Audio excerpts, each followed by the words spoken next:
చంద్రయాన్ 3 యొక్క propulsion module తిరిగి చంద్రు కక్షలోకి ప్రవేశించి ఇస్రోకి కీలకమైన డేటాను పంపించింది. వివరాల్లోకెళ్తే చంద్రయాన్ 3 ప్రపల్షన్ మాడ్యూల్ 2025 నవంబర్లో మళ్ళీ మూన్ స్పేర్ ఆఫ్ ఇన్ఫ్లుయెన్స్ లోకి ప్రవేశించింది. ఇది 2 లూనార్ ఫ్లీబీస్ ను పూర్తి చేసింది. మొదటి ఫ్లీబీస్ నవంబర్ 6, 2025లో జరిగింది.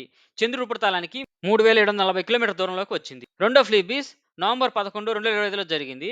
అప్పుడు చంద్రుడి ఉపరితలానికి 4537 కిలోమీటర్ దూరంలోకి వచ్చింది. ఈ మిషన్ 2023 జూలై 14న LVM-3 రాకెట్ ద్వారా శ్రీహరికోట నుండి ప్రయోగించారు. ఆగస్టు 23, 2023లో ల్యాండర్ మరియు రోవర్ విజయవంతంగా మూన్ పై పనిచేశాయి. ప్రొపల్షన్ మాడ్యూల్ ను ట్రాన్స్ ఎర్త్ ఇంజెక్షన్ ద్వారా ఎర్త్ ఆర్బిట్ లోకి తరలించారు. 2023 తర్వాత ఇది ఎర్త్ మూన్ మధ్య కక్షలో తిరుగుతూ గ్రావిటేషనల్ డైనమిక్స్ వల్ల మళ్ళీ మూన్ ఇన్ఫ్లుయెన్స్ లోకి వచ్చింది. ఈ ఫ్లీబీస్ ద్వారా ఇస్రోకి నావిగేషన్, ఆర్బిటల్ మెకానిక్స్ మరియు long term spacecraft behaviour పై కీలక డేటా లభించింది. ఇది 3 బాడీ గ్రావిటేషన్ ఇంటరాక్షన్స్ పై లోతైన అవగాహన అందిస్తుంది. ఈ యూనివర్స్ అసలు మిషన్ ప్లాన్ లో భాగం కాదు, కానీ ఇవి బోనస్ సైంటిఫిక్ ఆపర్చునిటీగా మారాయి.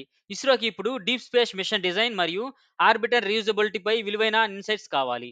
మీకు వీడియో నచ్చినట్లయితే లైక్ చేయండి. Thanks for watching. మరిన్ని సైన్స్ వీడియోల కోసం మార్గదర్శి తెలుగు ఛానల్ సబ్స్క్రైబ్ చేయండి. జై హింద్.